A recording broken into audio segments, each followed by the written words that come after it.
Welcome to Caleb Can't Read. I'm Jordan Rabel. I'm Caleb Terrence. And I'm Sean Brill. Sexy. I liked it. That was a good one. Nice. Yes. Nice. Not bad for your first time. I'm on my, this is 10th try now? Oh, we're all gaped out. All right, so basically, just as a little bit of a recap, this is going to be our season finale with this author here. Originally going to be episode 8, but we fucked it up because the man is terrible, and we just got progressively drunk over the course of a couple of hours, and by the end of it, we're just like, not responding well. We'd probably really worry a paramedic There's not really anything good to say about the guy, and there's not really anything too okay to joke around about with the guy. And so, while not talking and being bored, I just got drunker and drunker. So we'd get about like halfway through, and then I'd be just absolutely sauced and incapable of responding in a normal conversation, let alone like have it recorded. Yeah, so basically, like the first time, it was a surprise to Caleb. But then he became unresponsive. And then the second time it was like, well, I don't remember too much because I got really sloshed. So we tried it again, and then it happened again. So, Sean, welcome. Oh, There's hi. no booze in the... Well, actually, there is booze in the room that I believe Caleb's hidden throughout. But I mean, there's none on the table currently. I mean, even if I'm on a not drinking kick, I mean, they still need to keep it around me. What if you just see, like, you know, a bomb go off in the distance? Yeah, it's time to drink. You need it around just in cases. Or if it's Wednesday, with a little packet. you know? I've got cigarettes in here for emergencies. I've got, I think there's a little vodka. There's beers tucked away back there. It's, you know. God damn it. Because in this weird paranoid fantasy I have, I'm in your house for some reason. You are in my house. Like, in this scenario I was discussing where all of a sudden, like, there's an apocalyptic situation that justifies And getting your shit house go-to randomly. is to just drink? Drink and smoke. Yeah, immediately. Honestly, any situation that I have had to pick Caleb up in a parking lot from, it's pretty much take him back to my house, give him a blanket and a pack of smokes. He's good to go. Like, give me a little comfort blanket and yeah, if it's around Christmas time and you see a ghostly green figure covered in chains at the foot of your bed, it's probably just Caleb hitting it real hard. You know, he just needs to go to bed. Dude, no. While you were. So I just got done house sitting for Jordan while you went with your wife's family to Hawaii, right? Mm-hmm. And, like, I have not drank since the second day of that weekend. Because without any supervision from responsible people, I just had another buddy over who also has issues, and we just formed, like, alcoholic Voltron. And it was just so fucking bad that, like, literally afterwards, I'm still, like, looking at alcohol, and I'm like, I don't even think it's fun anymore. Well, thanks for not destroying my house. There were more questions of why as I was cleaning things up. Like, why is the toilet seat cover off?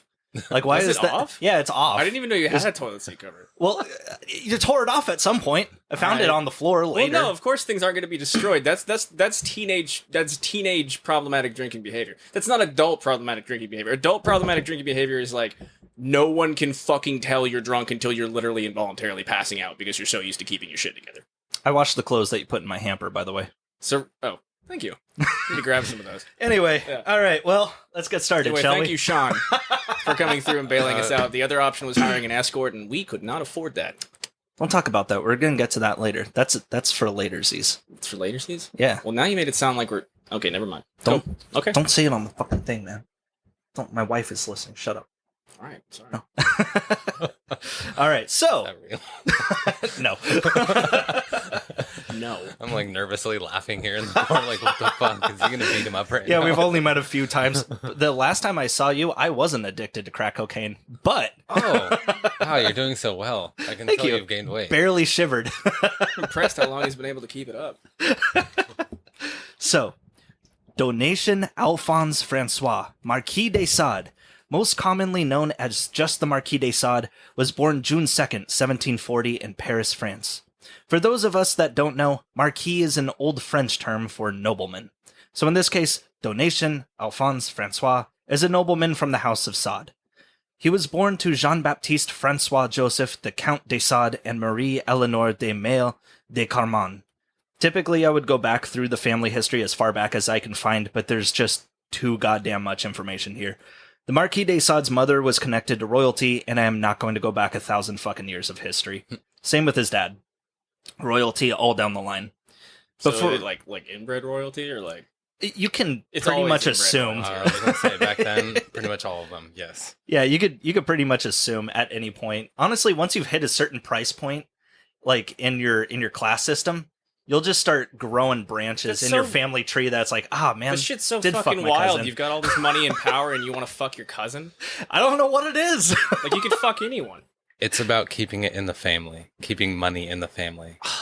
I mean, they undoubtedly fucked outside of that, right? Oh, absolutely. Okay. They fucked whoever the fuck they wanted to. Yeah, But as don't far tell as, anybody. But as far as who they're actually making legitimate Just children tell them with. it was my sister, Yes. okay? Don't make it embarrassing. I only fuck my siblings.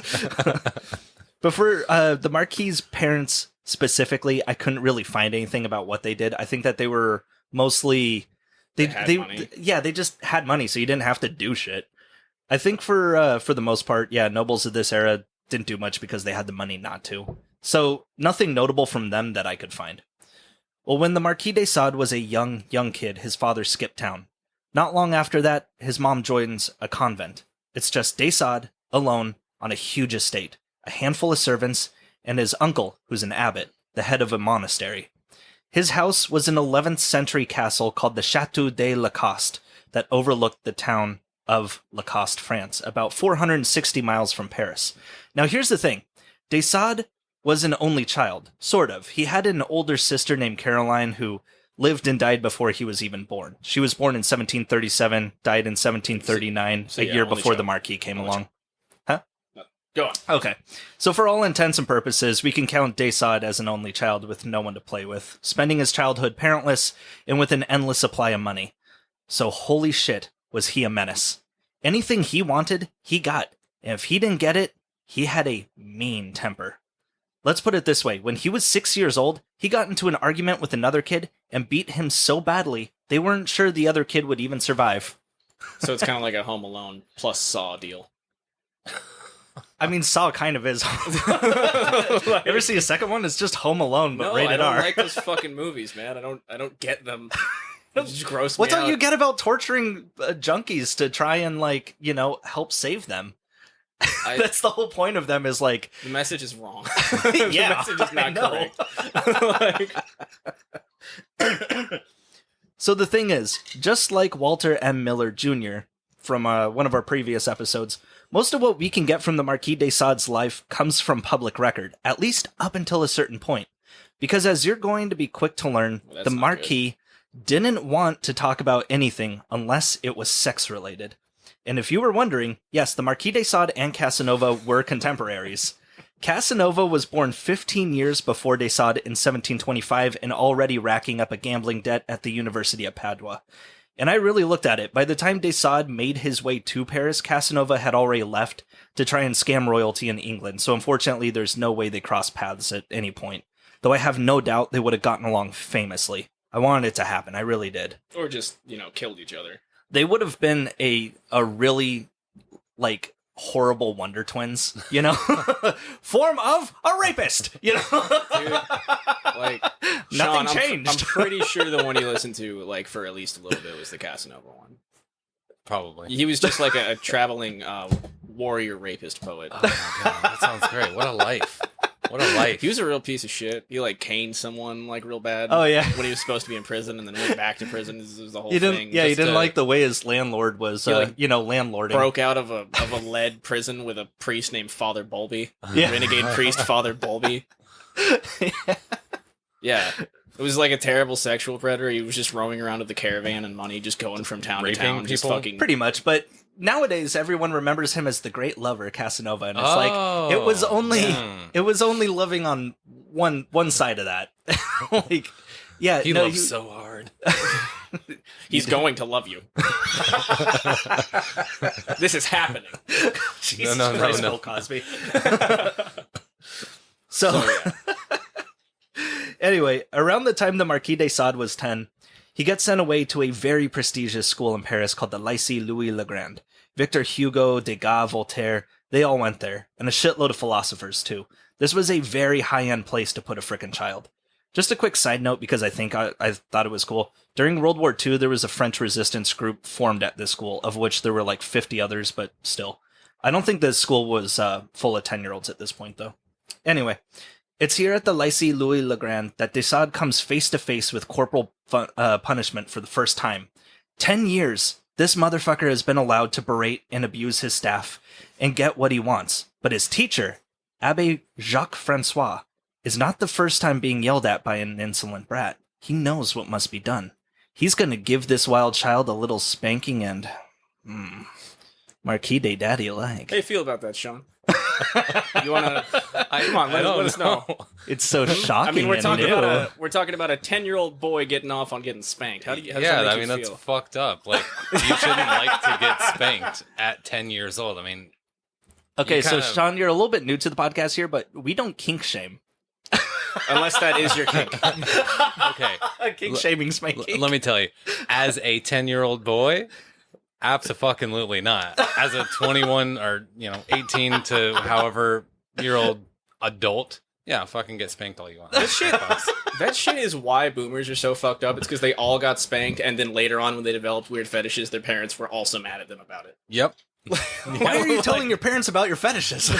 I don't know. Like, they How else usually are you just gonna spend Thanksgiving? walk in on it eventually, or like somebody's gonna find it. Like, So, like, when your grandpa just fucking starts beating the shit out of you, is he just getting like a boner at the same time? maybe. You think you'd be able to see it through those fucking just hard denim work pants? I think not. Grandpa's got a lot of muscle on one leg.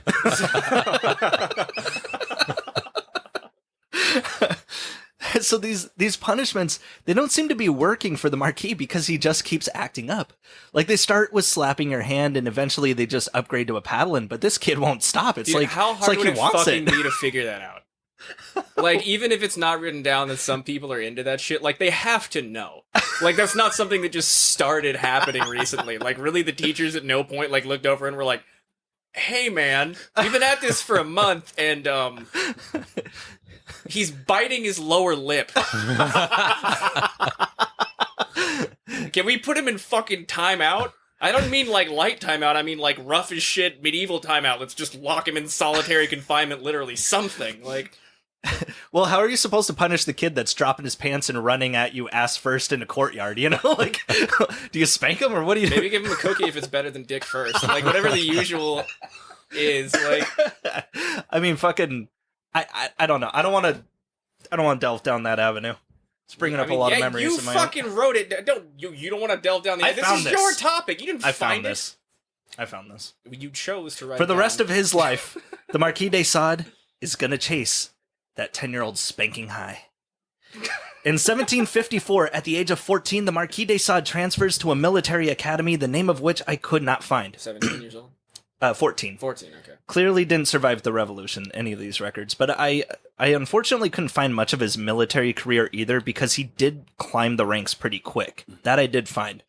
By the next year, at age 15, he was recruited by the French army as a sub-lieutenant, and it eventually fought during the 7 Years' War as a colonel. Oh, God. He led a dragoon regiment, basically a mounted platoon, all the way to the end of the war in 1763.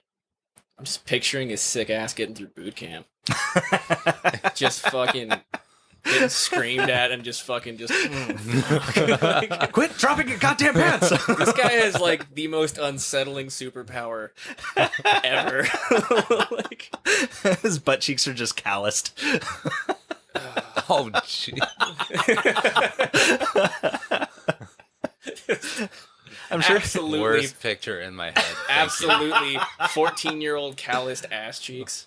I wasn't thinking about them being 14, but I wish you guys could see Sean's face right now. He looks at once overwhelmed. Hey, Sean, you want to hang out tomorrow? We got a thing that we want to try with you. Hungover. Sure. Yeah, it's a weird mix of feelings at the moment. My boner is so confused right now. Just wishing you hadn't worn basketball shorts. Fuck, you found out. That's why I go Carhartts for this, brother. Now, once the war was over, the Marquis de Sade decided to end his military career and settle down. But not really of his own volition. The Marquis's father, Jean-Baptiste Francois Joseph, who he hadn't seen in about 13 years, popped up out of nowhere and started giving his son life advice. Told him he ought to be a family man, ironically. So the Marquis courted a rich magistrate's daughter, but her dad pointed out that the eldest daughter was still unmarried, so the guy forced de Sade to marry that one instead.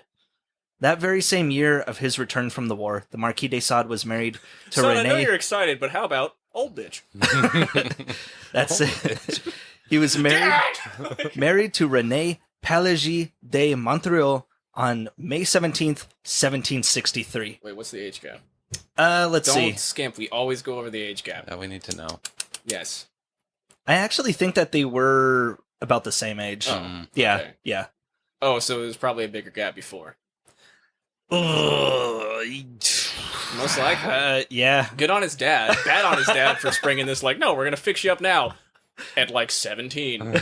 The damage is done. The spankings have been had. No, I want the 13-year-old. Okay, kid. Like, we can do that now, but should we? I ask you. Tragically, the Marquis' the Marquis' father, Jean-Baptiste Francois Joseph, died 4 years later on January 24th, 1767, just 7 months before they had their first, a daughter. On August 27th, 1767, Louis-Marie de Sade was born. Now, a little movement was becoming more and more widespread throughout France at this time. Being a libertine was nothing new, but it was becoming more popular. A libertine is basically the same thing as a hippie, all about free love and especially free love. No strings attached. That's their thing. And who else to throw the most lavish libertine parties at his estate than the Marquis de Sade? But it didn't start there, at least not right away. You see, once de Sade came back from the war, he was slipping in and out of Paris, just constantly buying prostitutes. Thing was, he was apparently known as quite the Patrick Bateman, and he quickly... Patrick Bateman? American Psycho. Oh, yeah, all right. Yeah. Okay. And he quickly got a reputation for being abusive towards the girls. The prostitutes put in enough complaints to the police that the cops started keeping detailed notes on the guy. Like, this guy might be some kind of serial killer. Once they found out he wasn't, though, he was just tearing up puss at a ridiculous rate, they thought, okay, maybe we ought to just arrest the guy. I mean, prostitution, but especially beating your prostitutes, was definitely illegal. So they threw him into jail a few times hoping he'd learn his lesson, but the guy just wouldn't fucking stop. They wanted him out of Paris. So in 1768, they placed the Marquis de Sade under house arrest. He was ordered to stay at his mansion, and from now on, the parties would have to come to him. Wait, so essentially what they did is they found out he was a monster, and then they just trapped him in a house with the help? Yeah. Okay.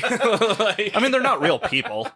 They're just the help. Look, you get these 40 poor people, and that is it. You stay away from these prostitutes. I hire these prostitutes. I'd like them to be taken care of. Okay, you go wreck your own shit. Well, I'm sure prostitution at the time, like, I mean, they were seen as, like, I'm sure it was just, it was illegal, but it's not like, people were doing what they could. Probably the same fucking way it is now. We're like, it's definitely very fucking illegal, but at the same time, like, there's a reason they're so I think it was overlooked a lot more back then than it is now because this is gearing up towards the French Revolution. People were either super rich or they were poor as shit. And there's not if you never knew how to make sourdough bread during the quarantine, you're fucked. You know? Like you can't become a baker, what the fuck are you going to do? Can you imagine living in a time like that? That would just be awful. Thank where God. the classes are so divided. Right. Oh my God. Yeah. I'm so happy it's not unlike what happened during COVID. I mean, what did all the unemployed people do while they're sitting at home? Fucking set up OnlyFans. The only difference is they weren't fucking anyone. They were just showing off. That actually didn't work very well for me. No? No. People didn't like when you spread your ass cheeks and it got crusted. It was like breaking open a croissant. When your alias is Floppy Joe, they know what they're fucking getting into. I don't understand. They were hoping for more flop, honestly. Yeah. No, not that kind of flop. No. What? Tiny penis crew, what's up? I don't know, you and Drew should hang out.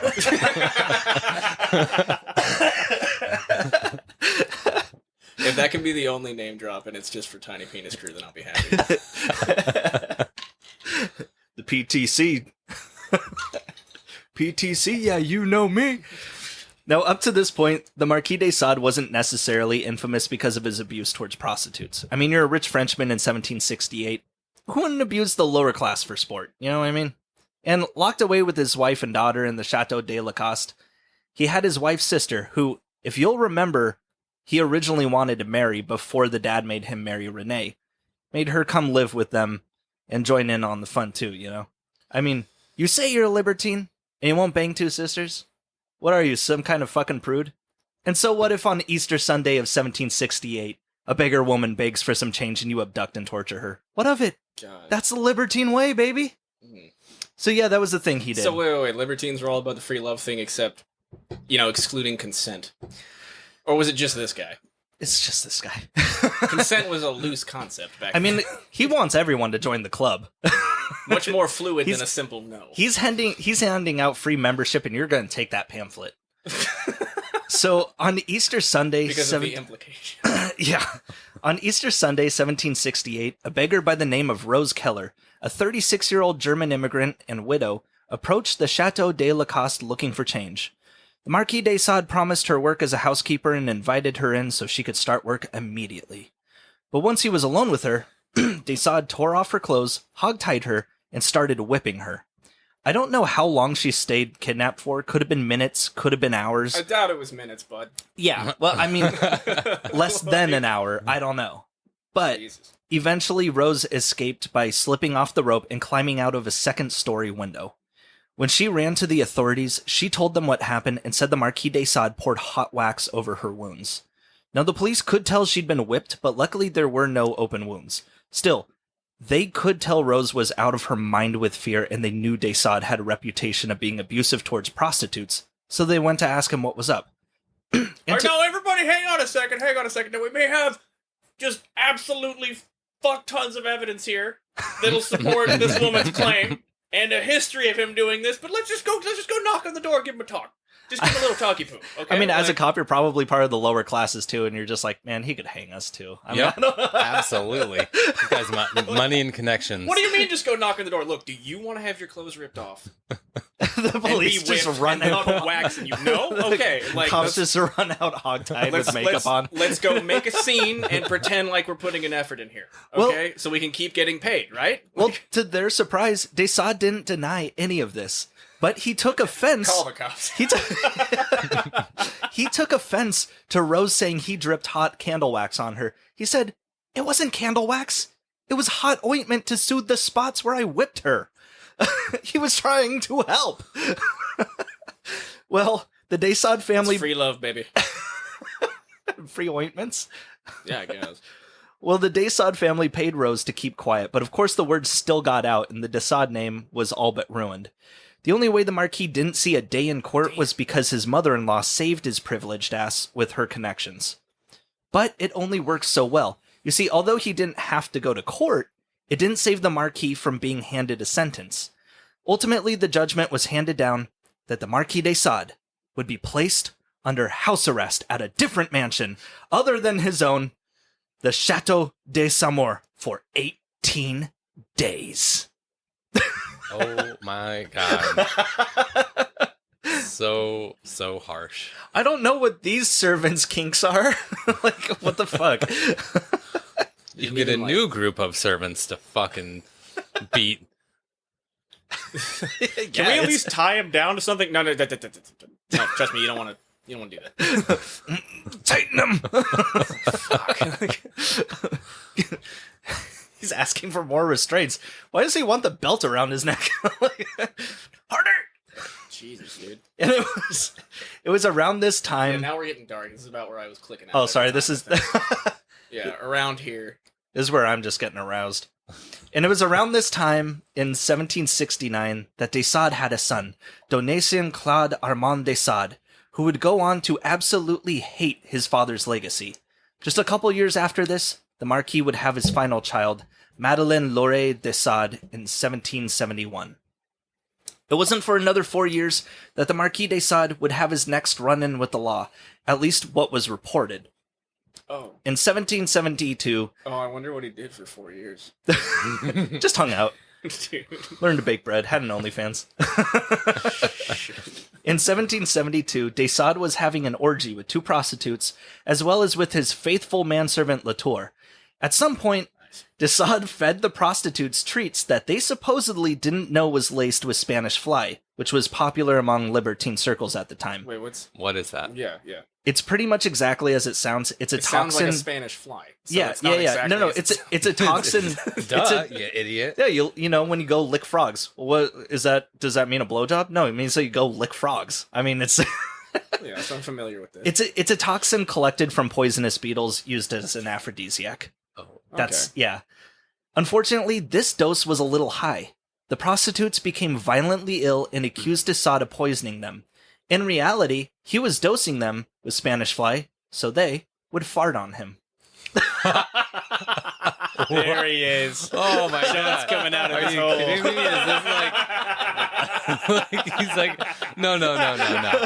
There's The vomit is gross. I can't get Pack it enough. in. Like I gotta step it up a notch. What else can you do for me? So what have you been doing in here for 4 years? You know, just laying low, developing a fart fetish. This place smells like eggs. It smells like a goddamn petting zoo That in is here. like okay. I know that is terrifying and an assault, but there's nothing. I'm sorry. I find few things look, in this world funnier than fart porn. Who among us? Who among us? You know, Dude, I'm sorry. Just the Just when someone imagine shows though. you that, Just like- imagine though. You're hog tied up by this fucking like weird ass abusive fucking rapist, pale little. and it's serious. You want to break out? Fuck this guy. Like this is the worst situation. He's like, all right, now fart in my face, and she just like, what? I'm taken aback by that, sir. Like I hate this, but I'm relieved, and this is a terrible bit of emotion. Like I'm as far hoping as, you'll get relieved. as far as like ways of being violated, if it's switched to just fart in the face, it'd be like, like, yeah, dude. Like you think you're gonna die at that point. You're like, fuck, he wants to kill me next. That's like this is the natural This is it progression for of me. what's gonna happen. Fart But on me. no, please just fart on me. Eat this plate of celery. Oh, fairly quickly, the French court heard about this incident, and without de Sade even being in court, the verdict was handed down that both he and his trusty manservant Latour would be executed for attempted murder, and also sodomy against Latour. Now, the reason...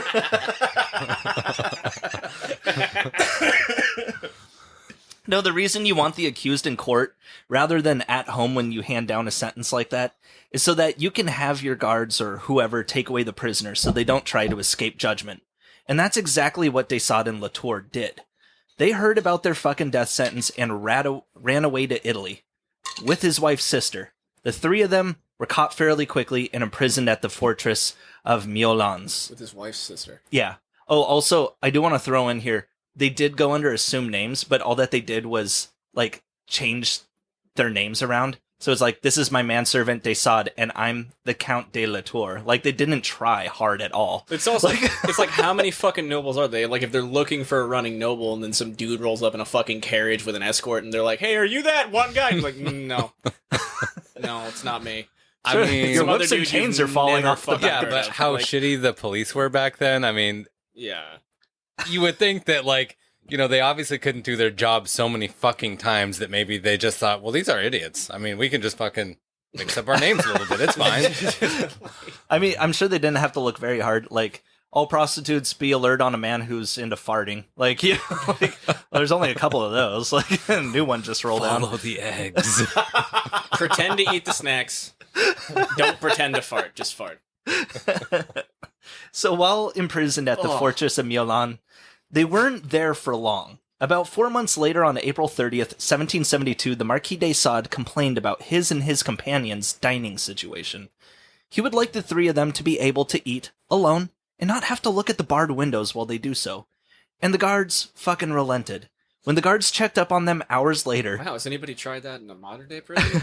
I'm just saying, like, give it a shot. Like, And I've seen the pictures of this place too. It's a big fucking open window. But the thing is that it looked out on a cliff. They figured no one would really do what they did. But of course they did. So when the guards checked up on them hours later, they had unsurprisingly escaped, leaving behind a note, thanking the guards for their hospitality and hoping they wouldn't get in too much trouble for their escape. look, man, this dude's fucking motivated. Needs to get more asses farting in his face. He's got drive. You can't do that in here. You can only have his manservant fart in his face so many times before it becomes stale. Yeah, you need a like farts around the world tour of farts. What do Chinese farts smell like? Man, I cannot wait for COVID to be over so people can just start farting in my eyes again. That's all I've ever wanted. You stopped? That was one of the first announcements from the CDC where they were like, you still cannot eat ass. You will catch COVID that way. You cannot eat ass. You cannot do that. Please don't. Dude, I remember, like, did you guys see what it was? Something like mildly official, but someone was like, actually, a glory hole would be the safest way. And I was like, holy shit, are we officially recommending glory holes now? I haven't seen one in so long. That almost makes this worth it, just for this moment. Well, I know I'm gonna just bring my drill wherever I go now. And so where did these three escape to? Just right the fuck back at home at the Chateau de Lacoste. I don't know if the police didn't bother to check there, or more likely de Sade just didn't answer the door when people came knocking. I'm sure all of his servants were just is he here? Nope. It's pretty easy, honestly, especially when you've got a shitload of property. Either way, the Marquis de Sade would evade capture for the next 5 years, all the while cementing his legacy amongst the townsfolk as a sexual lunatic from his quiet mansion. No one would see him, but everyone treated him as some sort of degenerate Dracula up on the hill. It's because he was a degenerate That's what he is. fart Dracula. I'm sure blood play isn't out of the question for him either, honestly, so... Now, de Sade did manage to keep a pretty low profile up until the mid-1770s, when there were more and more talk of servants quickly leaving the employ of a mansion in Lacoste, mostly because of the abundant molestation happening at the hands of a certain lord there. And this happened quite a bit, so much so that the father of one of the servant girls showed up after hearing the rumors, wanting to take her home. When de Sade said no, the man pointed a gun at him and fired from point-blank range. Hell yeah! Somewhat unfortunately, the pistol misfired. I can only imagine the Marquis just yielded right there and was like, okay, fine, take her. Yeah. I thought you were joking. I thought you were joshing me. It's worked for me so far. But what ultimately led to the final straw was... Tried to save his daughter, just gave him a new fetish. Shoot me. What ultimately led to the final straw was in 1774. The Marquis de Sade, with his wife's help, trapped 5 girls and 1 boy. Don't know their ages, but we know they were young. And of course, molested and beat these kids for 6 weeks. Are you ready? We're Finally, the parents of the missing kids decided to check the local pervert mansion, and lo and behold, there they were. I don't know how he wasn't killed on the spot. Have you checked behind that big-ass fence? Well, we're not allowed in there. Says no trespassing. I can't imagine our kids would have wandered in there. He ran away back to Italy, but just like clockwork, came back home like nothing happened a couple years later in 1776. Now, even though he's not evading capture. The authorities are just literally doing nothing. Oh, they don't care. They don't give 2 fucks. Now, even though de Sade escaped his death sentence once before, the police didn't really have an interest in finding him. Some guy poisoned a couple of prostitutes, big deal. But ever since this mass kidnapping charge, the police suddenly had a renewed interest in finding de Sade. Except, not really. Because once they saw that he ran away to Italy, they never bothered checking if he just came back home to the Chateau de Lacoste like he did before, so they just kind of, shrugged. It wasn't until the next year in 1777 that the police were just like, hey, your mom died, you gotta come to Paris to claim her body. And I don't know if they actually realized this, but that was true, and he didn't know that. His mom had recently passed away, and the Marquis only later found out about it. So the Marquis... Just a happy coincidence. Yeah. Even God wants this man detained.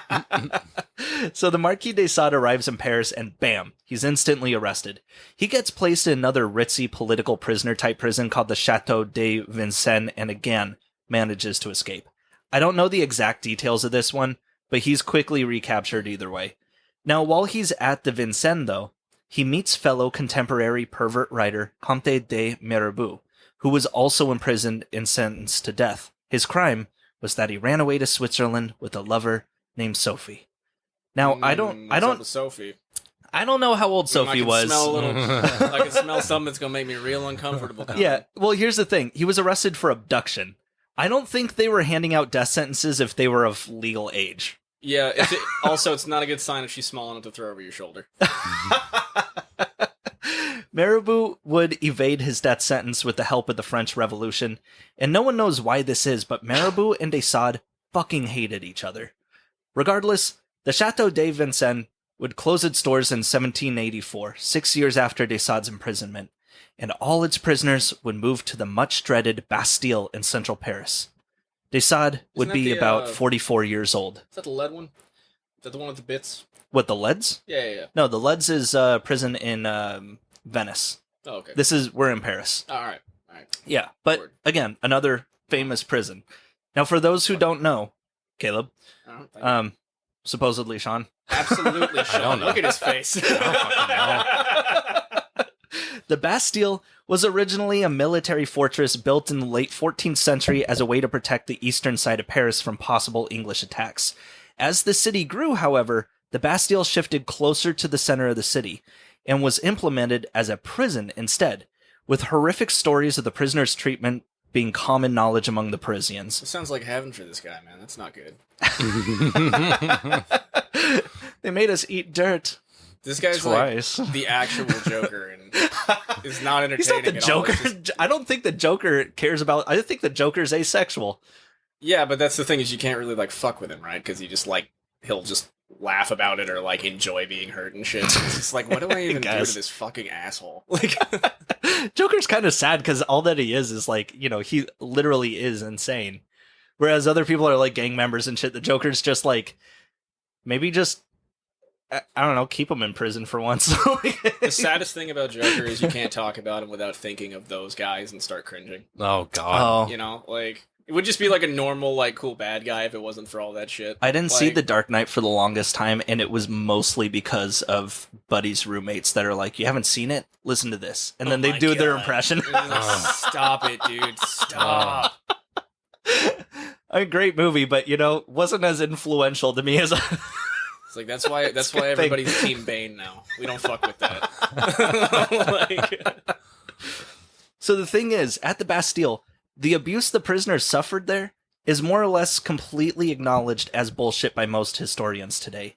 The stories of poor treatment were started early on by people writing autobiographies about their experiences in the Bastille and, trying to make a better buck than the next guy, embellish the tales a little bit, which eventually led to the tales becoming more akin to a penny dreadful than anything. And it was about a year later here at the Bastille that the Marquis de Sade smuggled several small pieces of paper and glued them together, eventually making one big scroll about 12 meters long. In between the times that guards would make their rounds by de Sade's cell, he would drag this rolled-up piece of parchment out of a space between the bricks in his cell wall with very, very tiny writing over the course of the next 37 days, creating his magnum opus and his first of many pornographic tales. What the Marquis would go on... shit, we haven't even gotten to the book yet. I forgot this was a writer. Oh, shit. Yeah. Oh, Yeah. man. I was like, we heard a lot of fucked up shit, and he hasn't even started writing yet. Oh, fuck, I forgot to put that in there. I thought he was going to He was a children's author. I didn't... He later went by the name Dr. Seuss. No. What the Marquis would go on to No, call... you're not getting me twice, motherfucker. What the Marquis would go on to call, quote, the most impure tale that has ever been told since the world began. And you know what? I fucking agree with him. Reading this tale was fun at first, but eventually becomes a flashback to reading American Psycho by Bret Easton Ellis, written 195 years later. I had to skip full passages of American Psycho because it was just too over-the-top disgusting. Just stick to the movie. And yes, I am certain there are worse books out there, but I don't need to know about them. So without further ado, ladies and gentlemen, here is the Marquis de Sade's 120 Days of Sodom. You like the title? You ready, Sean? Oh, You can click for a You second. need to get like, video, dude. This fucking grin right now. fuck. Sean is ready. The tale follows 4 libertine men, the Duke, the Bishop, the President, and a guy named Dorset. The 4 men gather for a meeting. The Duke is an aristocrat, aged 50, who poisoned his mother and sister to gain a wealthy inheritance. The Bishop is the Duke's brother, aged 45, who despises vaginal intercourse and favors only sodomy. Okay. The Duke hates pussy. Sick. No, this is the Bishop. No, Bishop? Of course it's the I Bishop. was going to say, I'm not surprised on that one. The Bishop hates pussy. The president is a former judge, age 60, who has a horrendous murder streak and just so happened to have killed a mother and a daughter on his way to this very meeting. Oh, no. He's also... This isn't a write what you know thing, is it? No, but he's also so filthy that it's said that the layer of grime around his cock adds inches to his girth. And finally, there's Durset, a banker aged 53. Look, I'll tell you, it's the opposite.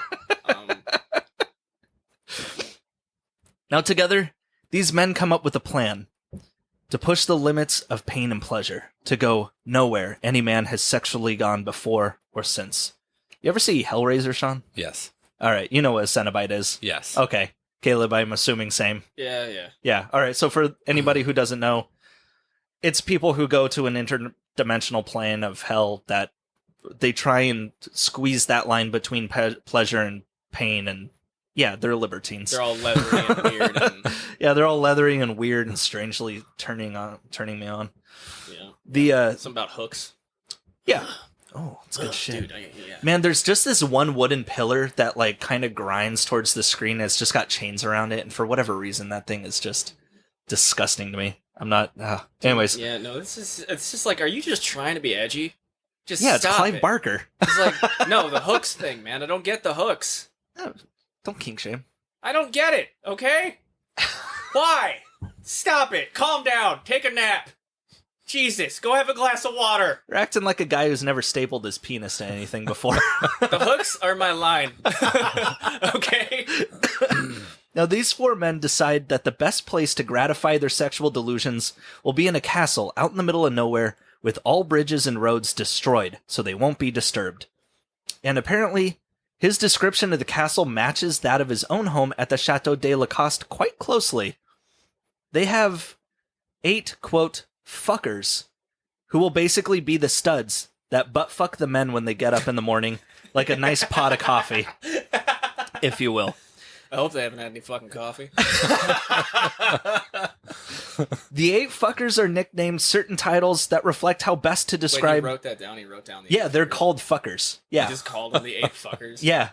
Well, they do have names, but they're just... Their names... As their group is the fuckers. Yes, they are the fuckers, but each of them have a nickname how best to describe their wieners. Names like Hercule or the Volcano. The volcano.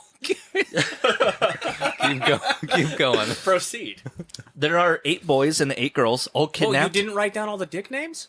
No, I'm sorry. Where the fuck do you think you are? I have never been more disappointed in you in my recent memory, which I will This morning? Yeah. Well, there are 8 boys and 8 girls, all kidnapped and ranging from ages 12 to 15. Oh, There are 4, quote, madames, described as elderly, although they're all about in their mid-50s, who like are... the MILF category on any website. Yeah, they're like 28. They're just... Yeah. They're experienced prostitutes meant to act as mothers to handle the children when they're not being raped. And then there are... Oh, you okay there, fuck, sport? I didn't expect that. That coffee went down a little bit. Excuse me. Where do you think you are? And then there are 4 old women, just for the sake of variety. Among this cast is a slew of cooks and servants who initially aren't a part of this orgy, but eventually get dragged into it. Oh, and one more thing. The 4 main characters' daughters are all there too, just to keep your favorites around for their father's sexual abuses. Now, there really isn't a story here. 397 pages as it may be. It's more like a series of sexual anecdotes that start off relatively tame as far as stories from 4chan go, basically, but they become weirder and more terrible as time goes on. And also, at a certain point, de Sade just straight up stops writing the story as a story and just has like a number system of erotic ideas he wants to write later, such as 64. He has 2 whores shit on a crucifix. He shits on it after they do, and they frig him over the 3 turds that now cover the idol's face. Or 32. He buggers billy goats. The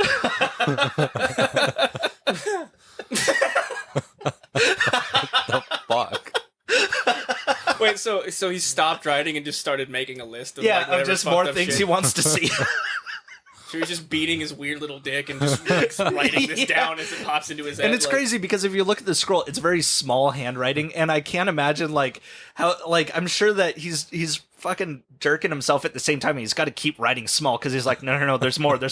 And like I'm surprised it doesn't get really big. Like, oh yeah, and then he shits all over it. You know, like it's the poop, dude. The poop. Yeah. Because this book is technically unfinished, but we'll get into that later. So the best I can do for your sake, you can help by expanding, is to just give you some quick summaries to show you how the story progresses. Ready? Need a breather there. To begin take that in. To begin their sexual journey, the four men have a feast, ending it with a toast. However, the way these men prefer their champagne is finely tuned to their fancies. Dude, if this guy's into so much butt stuff, why the fuck would you feast before? That's aftercare. He clearly likes the shit. Right?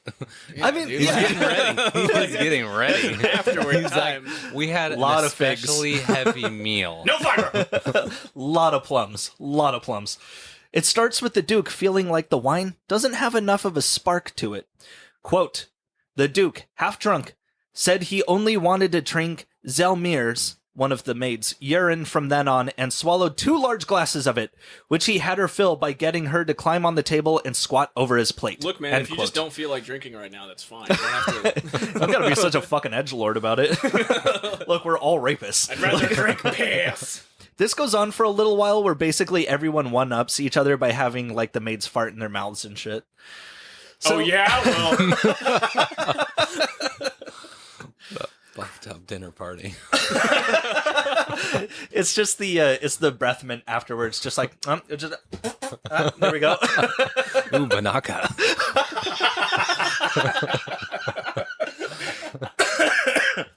Of course, the abuses these men dole out on each of their prisoners is tame at first, with every possibility thoroughly checked.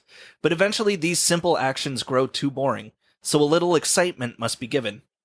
This starts with modest things like scat and a little flesh branding, but becomes things like... Some modest scat play. Quote, 83. He used to enjoy fucking mouths and very young arses. He improves on this by ripping out the heart of a girl while she is still alive. He makes a hole in it, fucks this nice warm hole, then puts the heart back with his cum still inside. Her wound is sewn up, and she is left without succor to her fate, which is not long in this case. Oh, no, End this is quote. where I checked out last time. This is the spot. Wow. Actually, right here. Wow. Yeah, that's where I was out. That is actually dark. And so I needed That's pretty Sean here fucking for dark. emotional support. So he cuts open this person and writes about it. Oh, wait, Takes the heart, like, as it's still attached to Yeah, the yeah, it's still ventricles and beating. shit. Yeah, and then fucking makes a hole with his dick. Just a fleshlights it, yeah. Oh my god! And puts it right back in. Puts it right back in. Like, no, it's fine. It's fine. It's okay. You'll be fine. You'll be fine. Yeah, yeah.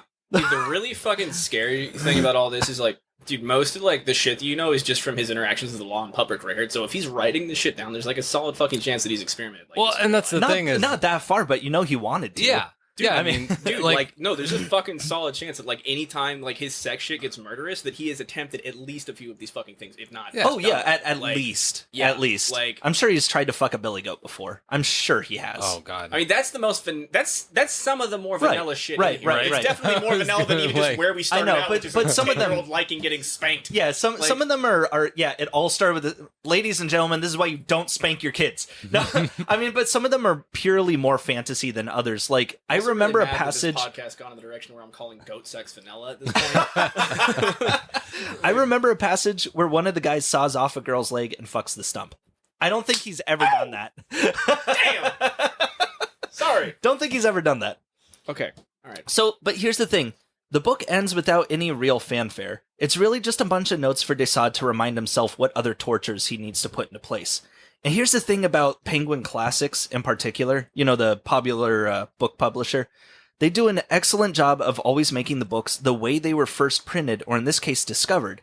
So it could be that earlier publishers tried to make a real story out of this. I don't know. But I have heard it before that the book ends with the four main guys having an orgy where they're devoured by their prisoners, and that's how they die. An ultimate pain and pleasure. I don't think I read anything about that, but honestly, it's hard to tell when all you're reading is torture porns for 400 fucking pages. So if I missed it, sorry. I think maybe, so they did create an Italian film called Salo, or 120 Days of Sodom, in the 70s. I think it was an Italian film, and maybe that's where that comes from. Maybe that's how they end the movie. I've never seen it. I kind of don't want Should to. we watch it? It's part of the Criterion collection, think so we it's should got to watch be it. artsy at We should least. probably watch We it. should probably watch it. All right.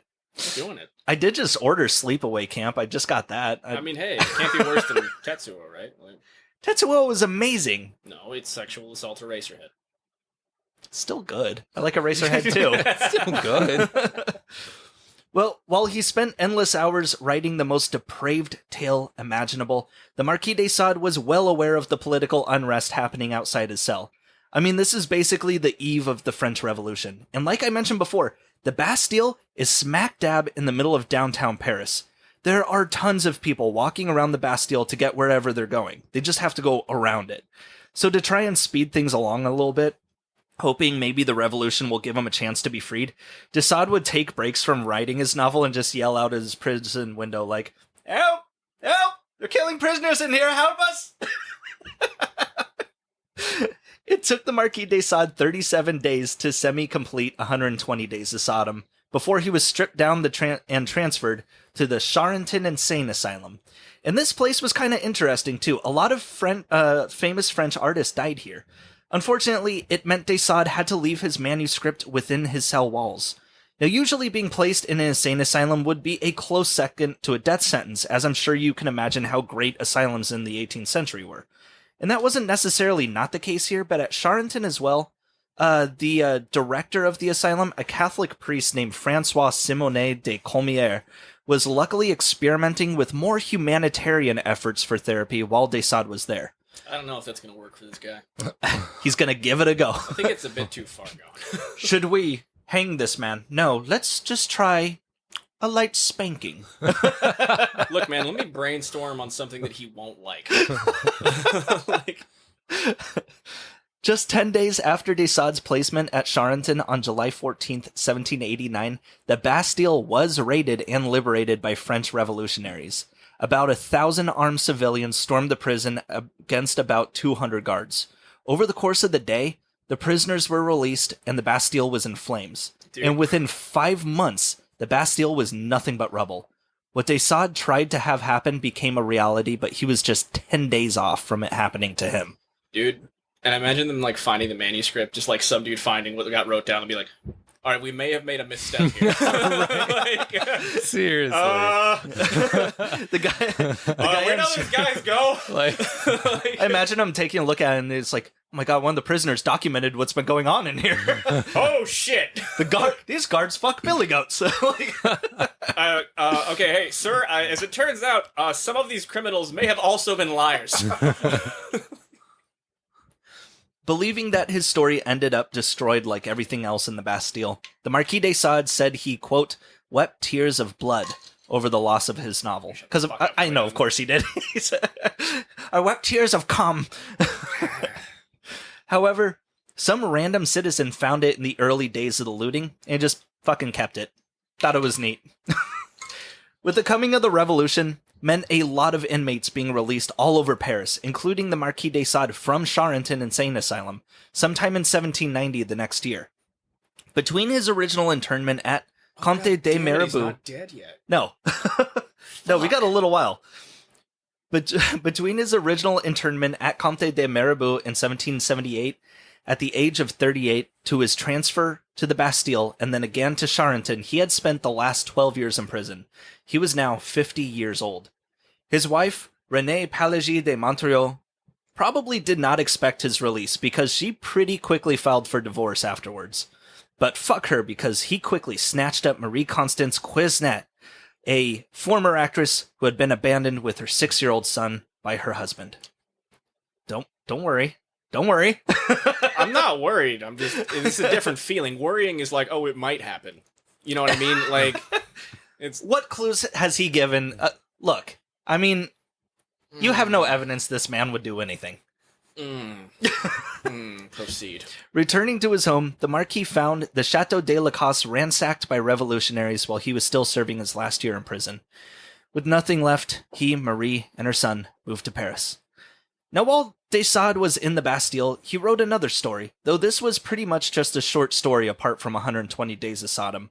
And he had lost this story too, but it would be a lot easier to replicate this than his epic masterpiece of depravity. So he rewrote the story, longer, pervier, and all around worse. And in 1791, his first book is published anonymously. This is the story of Justine, or The Misfortunes of Virtue. Now look, I only read 120 Days of Sodom. It was the wrong foot to start off on.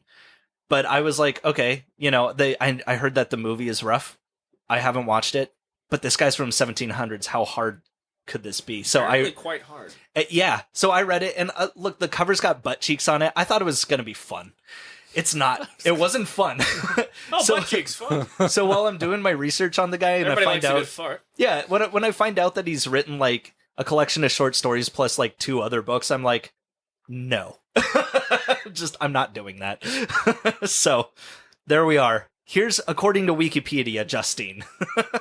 Justine and her sister Juliet are orphaned by a man killing their father over the jealousy of a lover. The girls are put into a nunnery where they're immediately abused, physically and sexually, before being... Oh, sorry, I know you're tense. Before being thrown out. Juliet finds a newfound love of sexuality and mishandling and fucks off to live her best life. Justine, on the other hand, holds on to her virtue. Now, Justine is a virtuous, though very gullible, 12-year-old girl. I hate this man. I hate this man so much. He's loving this tale, just too. Building it up. Yeah. She's on her way to France from the nunnery to start a new life when she stops into a monastery for a little confession. Fuck, I wish this guy couldn't read. However, she's quickly kidnapped by the monks and forced into several orgies before she escapes. Then she comes across a man who'd like to take Justine home and employ her as a caretaker for his sick wife. But there is no wife, and the guy keeps her as a sex slave in a cave instead. She escapes, only to become... He's so fucked up that that's just how he views, like, every other person around him and what they're actually doing in their private time. Like, he can't even write a normal fucking character because he has, like, no concept of what it means to not be a sexual predator. Yeah, pretty much, yeah. She escapes, only to become a maid for a different man who quickly accuses her of theft, throwing her in front of a judge who sentences her to death. In jail, she makes friends with an old criminal named Miss Dubois, who plans their escape. She sets the prison on fire, killing 21 people. Well, it does work, and while she's on the run, Justine is captured again, put in front of another unrelenting judge, and again sentenced to death. So she's sitting in the back of a transport wagon with another criminal, this one being some madam of a whorehouse, relating her whole fucking life story to this poor woman who has to just sit through all of this when who should it be but her long-lost sister Juliet, who now goes by the name Madame de Loursange. But the happy reunion is brief, as Justine is struck by lightning and dies. The end. Now, believe it or not... Oh, I'm sorry, did you want more? No, I'm just like... What kind of fucking ending was that? No, I was just like... All right, lightning, done, over, I'm tired of writing. I'm sure he just like... And then the lightning went all up into her pussy. No, you know what happened there? That was a written version of post-nut clarity. That's how he just... That's him closing the tabs. That's him... Oh, shit. All right, like, back to screeching at passerbys, like...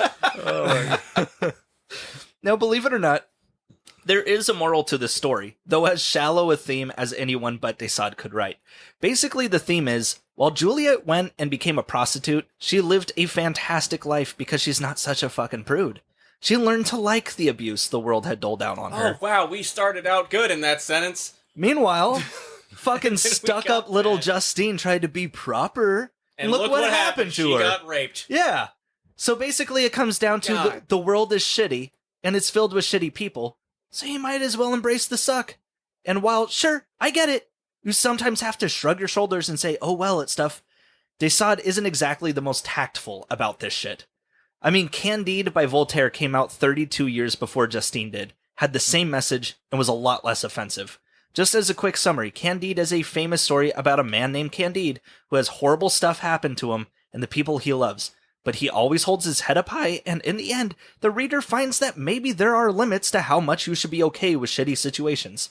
I mean, Candide was a satire, but de Sade feels like he's seriously suggesting that if you're repeatedly raped and kept as a sex slave in a cave, there's no point in being so grouchy about it. But I guess to be fair, Voltaire is a world-renowned philosopher, Look, man, while de Sade you're does... the one in charge of your own mood, okay? If the only person who can affect whether or not you're happy is you. I mean, yeah, but that's the thing. Voltaire, Okay. Voltaire is Now a I'm going to take world-renowned the ball philosopher. gag out, and if I hear any more negativity, it's going right back on. Yeah, Voltaire though he's a philosopher. He was good at writing. De Sade was just a rich pervert. Like he's had no formal training here. I'm sure he didn't do well in English class either. Always getting into trouble. Formal training? No. I mean, you could read and write. It appears. Anyway, de Sade had Justine, or The Misfortunes of the Virtue, published anonymously in 1791, as mentioned before. It's not like he didn't want the attention or anything, but I'm pretty sure Justine was more than a little pornographic for its time, and he knew he'd be jailed just for being too obscene.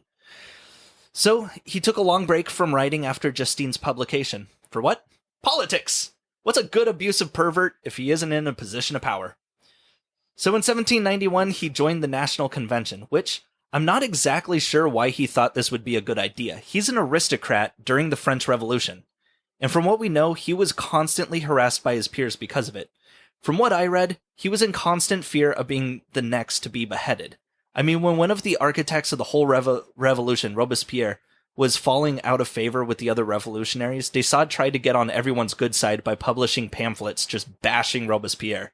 But it didn't matter, because on December 5th, 1793, he was accused of being one of Robespierre's followers and thrown in jail for almost a year. When he got out, he had nothing left but his mansion, along with his wife and children. Aw. Just a couple years later, though, in 1796, he had to sell the mansion too. Who among us, you know? I know, that's real fucking rough, buddy. I remember selling my first mansion. I had to swap it out for an above-ground pool. This guy's gonna damn. die of old age, isn't he? God damn it. It's not even going to be a syphilis, you know? Like, Can't even just be like ripped apart by something unsexy like wolves. Like, He would find a way to Yeah, make why it would- sexy. Of course he was a furry. Why would like, you... feed him to pigs or something? Like, come on, What? man. Like, You don't think he was a pig fucker? Really? You're not going to You're find a pig way. fucker. You're not going to find a way not to make this up. do something. Even if you pushed him off a cliff, I'm sure that he had a good 30 seconds of him On his being way like, down. Yeah! feels real good on my balls. Like, I'm sure he had a good 30 Like seconds some of thinking, nut like, trailing behind him. Like, God damn it! Like literally the only satisfying way of him Spider-Man! dying without No, no, no, no, getting no, off no. on it is to just be instantaneously crushed like by a giant boulder or something. his last thought is, step on me, No, yes. you need to be sure. You need to be sure that he's nutted, and then you need to immediately go into it. Because if he's recently nutted, then he's clear-headed and he's not gonna like it. You're right, just immediately. Like you know those days where you've been so bored and so alone, and you're just on number. We're well past Mambo number 5, and like. And you're just sitting there, just like, and you go to open up your phone again, and you're just like, fuck, dude, I can't. I'm so done with it. I'm not thinking like this. That's the state he needs to be in before you fucking just kill Mambo him. number 5. Like- a little bit of Riley Reid in my mind. No. Oh god. Oh my god. You know what I'm fucking talking about. Sean, what's your top for a day? What's your count, man? It's been a long time since I've been 16, so I don't remember. I mean, you can tell me. I know Yeah, you put know it your out here count, for man. everyone to talk Like- about. I mean, I'm not going to talk about it, but you go right ahead. No, you're next. You're next, motherfucker. Like, Well, the Marquis de Sade needed a bit more cash. cowards. He knew the public game wasn't for him. I mean, hell, it nearly just got him killed. The only thing that really brought him money, nay, joy, was writing Justine. So what should he do but once again release Justine, but with about 100 pictures now, newly revised, with new rape adventures, and accompanied by a sequel. This version of Justine would be simply titled The New Justine, and the companion piece would follow the adventures of her immoral sister aptly named Juliet, or Vice, amply rewarded. Oh. By the way, the character of Juliet was supposedly based on a famous Parisian prostitute who went by the name Justine Paris, who Casanova wrote about as well. So while they never met, it is possible that Casanova and de Sade shared the same STDs. Anyway. I'm so sorry for this woman. I hope she was paid well. She had to deal with both of them. If you were a famous prostitute, I'm sure. I'm sure, man. She got along fine. I mean, at least if you're a famous prostitute, some heads are going to get turned if you get killed by one of them. So, well, yes, like, there's that protection. That was actually probably her saving grace. Saving grace, yeah. Anyway, the two stories would together span 10 volumes and almost 4,000 pages. Much of Juliet is the same as in Justine, where Juliet meets horrendous, manipulating people that try to force themselves on her, except she likes it, so it's not rape. However, the people she meets, as opposed to Justine, are cartoonishly evil. A lot of it harkens back to 120 Days of Sodom. Except it's not that evil, but it's still bad. Like, there's a guy who tortures young girls to death and tries to create a famine that will wipe out half of France. And there's a guy who eats children. There's even some celebrities in Juliet as well. Pope Pius VI, the King and Queen of the Netherlands, even Catherine the Great of Russia, all enjoyed orgies with Juliet. Oh, and by the way, when Justine is struck and killed by lightning, Juliet joins a religious order to become a nun and recant her ways, and that's the end of the book. It probably goes without saying, but Juliet carries with it all the same terrible themes and motifs as Justine did. And of course, the book came out to widespread attention. Just not the good kind. Like I mentioned before, pornographic novels were being produced all the time, but this was a bit too over the top for the 18th century French. It's a bit too much now. I mean, it's a bit difficult to spank it to a man eating children unless you are the Marquis de Sade. In February of 1800, Napoleon is elected emperor throughout a very, very rigged election, and in 1801 gets a hold of the new Justine. And you'd think the little pervert would be into it, but instead he orders the immediate arrest of whoever wrote these novels. But don't worry, because remember, the novels were published anonymously. Except worry, because of course the first place the police are going to check is the publisher, and the Marquis de Sade is standing right there with him clutching handwritten notes to revisions to Justine and Juliet. So on March 6, 18... You can't prove... Oh, shit. Also, he was there jerking it. So God, got some more material here. Turned out that he had his own handcuffs. They're just pacing back and forth in a lineup of dudes that they're questioning in a room, describing the book and just waiting to see whose pants inflate. Yeah, everyone else in the room is just like, Jesus Christ, and one guy is just... One guy's just breathing hard, just... Get to the next chapter. I know that's a good one. I mean... So on March 6, 1801, the Marquis de Sade is thrown into Saint Pellegrini prison without trial. But since he wouldn't stop trying to fuck the other prisoners, was thrown into Besant Hospital down the road. Now this place was notoriously evil to their inmates, so de Sade's family quickly protested, petitioning his insanity, and he was transferred back to his old abode at Charenton Asylum in 1803. Overall, it took about 2 years from the time of his arrest to get there. Anyway, as I mentioned once before, the director of Charenton, François Simoneau de Colmière, was trying a more humanitarian approach to therapy. In 1804, he did what he called psychodrama therapy, where he basically gave the inmates an outlet to express themselves. But de Colmière didn't get criticized for having the inmates perform for the public, because then it became kind of a sideshow. Basically, he wanted them out there and, like, you know, perform to the people. It'll be good for you guys to you know, have a little social interaction. Instead, people are coming by like, hey, the loonies are out. I mean, let's not act like he didn't know exactly what was going to fucking happen there. Like, no way. Well, while de Sade spent the rest of his life in this asylum, he definitely used these plays as an outlet.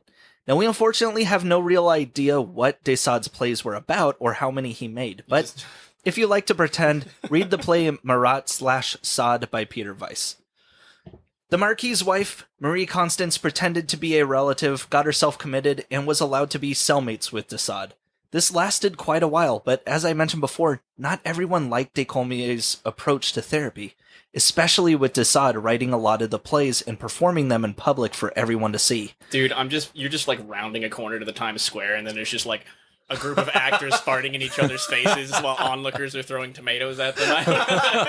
Just fucking chaos. You just go back home like, I don't need fucking bread this bad. Like, de Sade's off stage, like squeezing the tomatoes for the squishiest one. Like, oh, just that's a go good home one. to your wife. Like, we're going to the woods, but you don't know how to. We're going to the woods.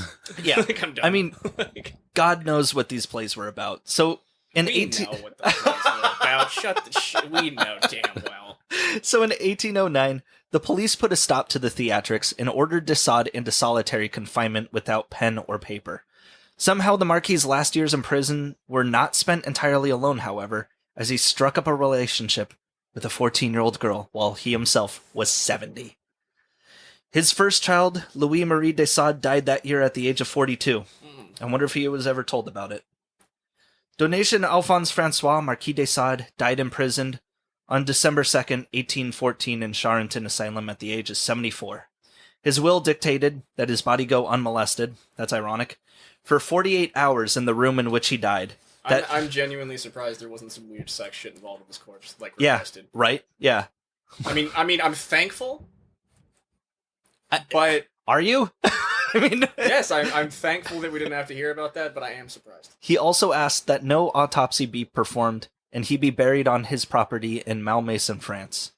These instructions were not followed. He was buried in the asylum, and sometime later they dug him up and chopped off his head to study his skull once phrenology became popular.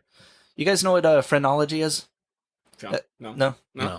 All right. It's that whole thing where they thought that when you think about something, it'll show a bump on your head, but your hair is just hiding it. I love this shit. Like, So- I love this shit that just didn't get shot down. Like, that's fucking stupid. Like, Palm reading is dumb. Shave your head. So yeah, no, a lot of that's what they would do is they would just shave prisoners' heads and then they would make them think about like the worst moments, and then they would just kind of falsify their minds into thinking like, oh yeah, I saw a bump right there. Did you see a bump? No, I did. I totally saw a bump. So that's where the thoughts about your abusive mother are look, right man, there. I'm just saying I don't see the bump. If you don't see the fucking bump, then we don't have a job. Did you see a fucking bump? That's probably what happened. Yeah. What's funny about this is that there's a 1965 Christopher Lee movie called The Skull about the Marquis' skull being cursed and passed around by curiosity collectors, and they all die in freak accidents and shit. Lee. Huh? Christopher Ah, Lee. yes. It was actually adapted from a short story called The Skull of the Marquis de Sade by Robert Bloch. He's the same guy that wrote Psycho and was also a protege of H.P. Lovecraft. Now, either way, Was he also racist? probably. I mean, let's face it. Yeah. If we go even, actually, probably even now. Yeah, I Never mean, mind. fucking my parents. Like, I'm almost certain my parents are, at least towards somebody. I at haven't least a asked. little bit. Yeah, you dig they deep have enough. Yeah. I came from farmers, of course. Like, why the fuck wouldn't they be? They've never seen a black person in their life. I'm sure they hate them. I don't even want to talk about my grandparents. I'm sure yeah, I'm not Oh going my there. That's God. for No. fucking sure. I'll ask you I guys am about for- your nut cap, but I'm not talking I am- about your grandparents. And I opinions. unfortunately know exactly what my grandparents' politics and racism is like. Like, oh, I know shit. directly what it is. Yeah, dude. Yeah. Now, either way, with the Marquis gone, there was a bit of a shit stain on the de Sade family history. Now, not the good kind, though, like he was hoping. There is no good kind. There was to him. Now, some families, when left in utter disgrace, usually moved and changed their names, like what some families did when they were put on blast by Dante when he wrote Inferno. But the de Sade name has kept going, doing their best to destroy his works along the way.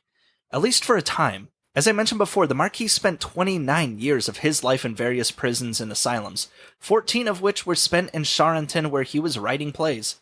After his death, his son Donation torched all of them.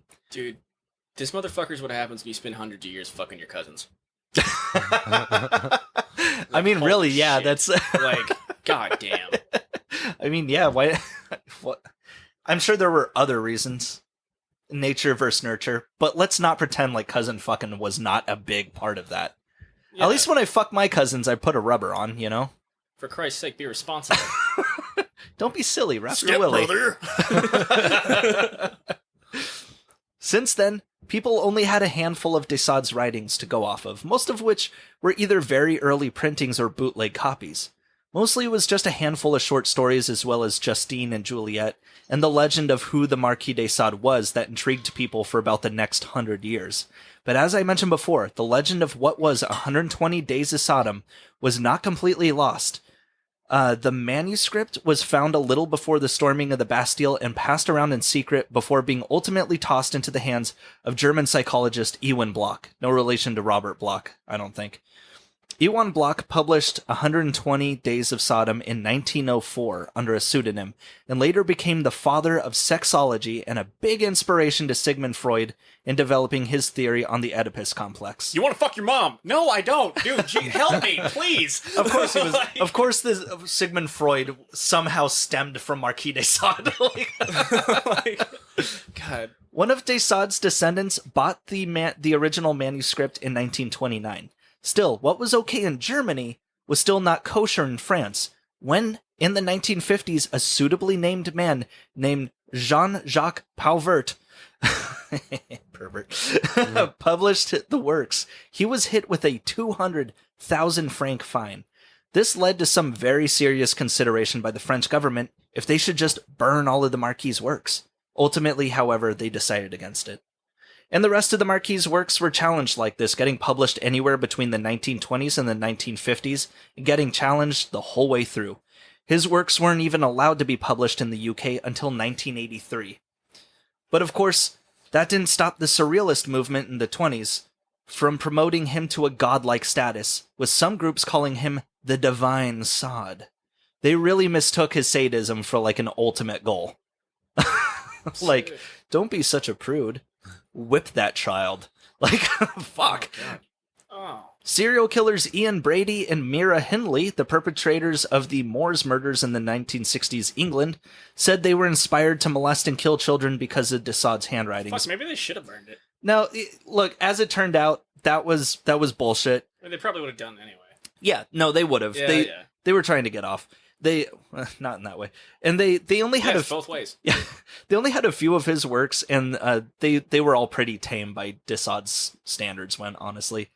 And throughout the beatnik era of the 50s and 60s specifically, de Sade was turned into a philosopher, where people say, my God, he truly understood the boundaries of pain and pleasure that we all must face. And it's like, no, motherfucker. He was just a freak. For most people, if it hurts, it hurts. Fuck off. Jesus. This also hasn't stopped films from romanticizing this mad fucking rapist like they did with Casanova. Maybe the most accurate depiction, though, was how they ended the Friday the 13th TV series in the late 80s by sending one of the main characters back in time to get tortured by the Marquis de Sade for all eternity.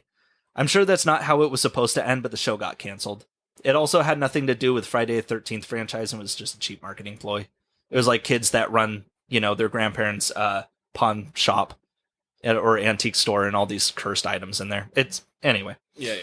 Now, the de Sade estate still held onto the original manuscript for 120 Days of Sodom, and they basically just kept it in a fucking drawer for decades. Would just take it out at parties and shit. Which I can imagine. Hey, you want to see the worst thing you've ever... Oh, look at that. Like, it come in her heart. The written equivalent of just like, hey man, you want to see something funny? I found this. It's Brazilian fart porn. And it's amazing. Of course, I was looking it up ironically. So get this, one girl has to bend down in front of another girl's ass, and then that ass farts into her face, and then she has to pretend she's getting off on it. It's two butts farting hilarious. Back and forth. They're just passing around each other's fart. Well, as this manuscript got passed down through the generations, a descendant of de Sade's named Nathalie Desnoyers, I think, gave the manuscript to a man named Jean Gruet to appraise the value in 1982, where he swiftly fucked right off to Switzerland and sold the work to an erotica collector for $60,000. Natalie fought for the next 16 years to get it back to her family. French law says it belongs to her, but Swiss law ultimately ruled that the collector bought the manuscript in good faith, and he is now the rightful owner. Mere days before the manuscript would go up for auction on December 19th, 2017, the French government declared the manuscript a national treasure, and thanks to the UNESCO World Heritage laws, they would be allowed 30 months to come up with the money for its appraised value. Since then, the news has been quiet, so I have no idea where it is now. I'm assuming if the government is willing to step in like that, they could come up with the money taxing people in 30 months to get the Marquis' little porno pamphlet. What does it matter? The damage is done. Yeah. I mean, I'm sure the Marquis wants more damage to them cheeks as much as he could. Thank God he's dead. Yeah. Christ. In 1893, psychiatrist Richard von Krafft-Ebing coined the term sadism, named after our hero, the Marquis de Sade, meaning, quote, the tendency to derive pleasure, especially sexual gratification, from inflicting pain, suffering, or humiliation on others. Being a fucking psychopath. Yeah, no, that's got a different definition. Don't insult me like that. Excuse me. No. Sociopath? What is it? Never mind. Go on. Yes. Well, that's all according to the Webster Dictionary, of course. But the term sadism has been used in a French dictionary all the way back in 1834, just 20 years after the Marquis' death. Regardless, the term was later popularized by Sigmund Freud and is now commonplace to anyone looking to describe an ex.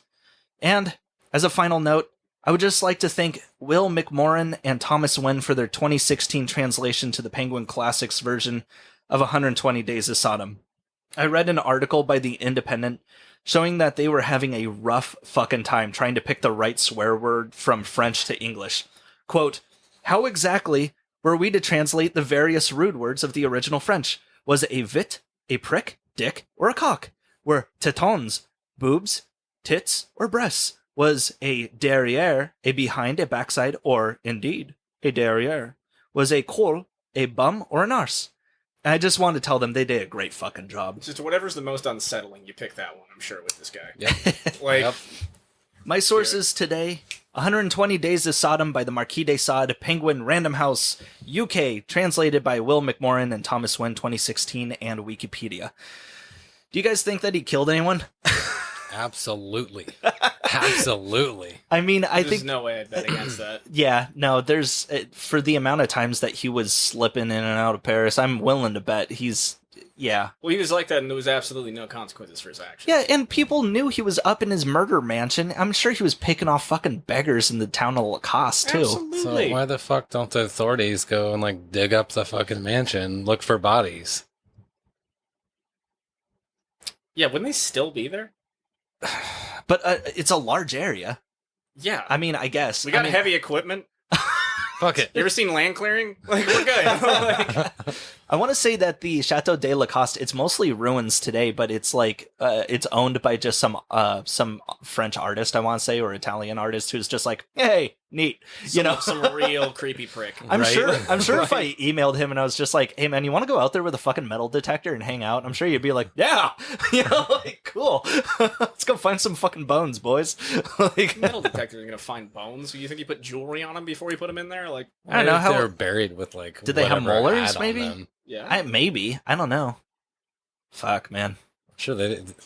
I don't know. I'm sure he didn't fucking, take the clothes. Well, Actually, no. He. No, I don't remember, know, he man. ripped, I don't know. remember, he ripped them off. yes. to the one beggar, but At least, I don't yeah, think he yeah. was planning on killing her. I don't think he was planning on killing her. I think that his kink was going up and up and up and up and Motherfucker, up. This happened to be one. Okay, that's a telling of somebody who got out of the two-story fucking. Okay, by the way, she was scared enough to go out a two-story window. And I don't think it's like a 2-story window in your regular suburban home either. No, This is like a tall 2-story window. Like she was jumping. like high. vaulted ceilings Yeah. on both levels. And Yeah. then she got away. But dude, if this dude is in the practice of picking up random beggars and their children, yeah, no, he fucking killed people 100%. That just happened to be one that got away. I believe he did. I don't think Like- Casanova did, but I believe that Marquis de Sade probably has murdered at least one the person. Casanova sucked, but I don't. Yeah, No, he didn't Like- have murder in them bones. He was just a fucking creep. But de Sade, absolutely. yeah. This guy like exchanged stories with Casanova and was like, "Hold my piss." yeah. Like, Yeah, if they Like- did meet up, I'm sure Casanova would just be like, "Ha, Jesus Christ!" like be the only time I'd be excited for Casanova to hit someone. Like, How did he survive so long? How did they not? being imprisoned, basically. sex mean- is good for you. No, I was like, why? Why did they not hang him at any point? Well, that's the thing is like there was the one guy that tried to shoot him. I think that it was still probably just like this whole taboo thing of you don't fuck with royals up until once the French Revolution happened and people were like, well, we can kill rich people. They're not immortal. He was already like in prison and staying in prison. Dude, I am honestly surprised that like at some time in transport between jails, the guards didn't just take him out. Yeah. Like, Well, Absolutely. it's lost to all record, but I want to know when the parents stormed, like the townsfolk stormed his little manor and found all the children that had been missing for weeks.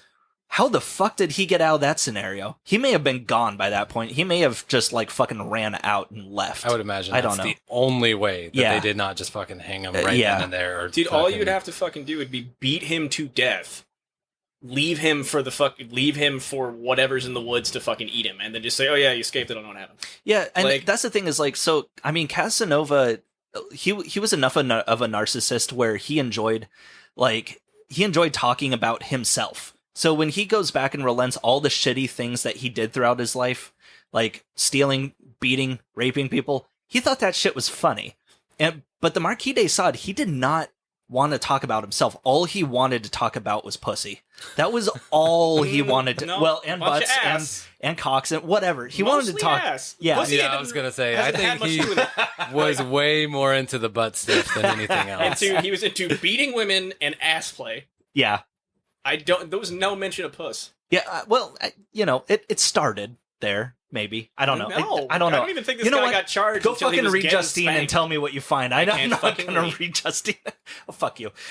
So, anyway, so we're going to, with this being our season finale, I'm going to go into a little bit of a spiel right now about, oh, by the way, follow us on Twitter. No. Follow us on Twitter. You can go on to calebcan'tread.com and look at stuff. You can check out our sources on our Facebook page, the Caleb Can't Read Sources page. And we'll see you in That's about a okay. month. But basically, no. So here's the thing. When I first started this, I wanted to see, okay, how long could I keep this going for? Because, let's see if I can name 50 authors off the top of my head. And I did it. And then I was like, okay, how many of these people have I read enough of their works where basically I can start research right off the bat having read their works, or will I just need to read one or two more books and then it's good? And I was able to take away a lot of these guys. I hadn't read Marquis de Sade, but it was like, okay, that's one book, I'll just order that, we're good. But as time is going on, I still have a long list. I'm almost done with writing out the entirety of season 2. I'm on episode 18 right now, the 8th episode. But basically I need a month to kind of catch up, because writing these week to week is one thing. Reading a book in a week is a bitch. So I need a little bit of catch-up time so that I can finish some of these books that I still have yet to read. Plus, I want to read things that aren't on the list. I got a book about rabies. I want to read that. There's no way that's ever going to become relevant. I don't know about that, man. Yeah, maybe. No, we got rabies in Lego. And where? In Lego. Oh, Yeah. fuck, that's right. Yeah, the bats. Yeah, dude. Oh, There that's was like right. a story about some like dude camping and he gets fucking scratched or bit by a Yeah, bat. yeah. And he had to go and hurry up and get the whatever vaccine or shit. Yeah, which you got a pretty low time frame on that shit Yeah. too. All it has to do is scratch the epidermis. No blood needs to be drawn or anything like that. Yeah, yeah. That's all that it is. Mhm. Don't get bit by dogs. Ask owners if you may pet their Just dogs don't. before you pet them. Don't run up to the dog. They're not little angels. Yeah, don't run up to little angels. Just run up to dogs. Well, Just like, they're really cute. You know, like, They're really nice. Sometimes they don't know you though. And No. also, like, if a stranger came up to you randomly and stuck his hand in your face, what would you do? Like, sniff it. I'd sit down, look him deeply in the eyes, and start sniffing and licking. That's what I'd do. Look, if he's gonna guarantee to scratch my ass, go ahead. Anyway, what were you getting at before? Oh, basically, it's going to be a month, and then we'll get along to season 2. I've got everything ready to go for the first. I can't wait to 2? not see you for a month. Mhm. I'm so Liar. excited for You're that. going to be fucking drunk in my house tonight, I'm sure. Are you fucking kidding me? No way, man. I'm burnt out. I'm one of those people. I can't be around the same person that long. No one. Not even people I like. I'm going to miss you. Mm. Anyway, I'm going to start a new podcast with Sean. that's fine. Oh, I'm definitely not as interesting as Caleb. So. Well, thanks for coming. No, don't. It's not that you're not as interesting. It's that Jordan put this whole thing together, and he was like, "Who do I know that is at the same time dumb as fuck with a lot of unearned confidence?" Wow. Perfect. Huh. I feel better now. Exactly. Thanks. No. Thanks for coming on. You did great. Yeah, thank you. Yeah. Well, Anyway. shit, man. We'll Yeah. see y'all later. See you guys in a month. It's been fun.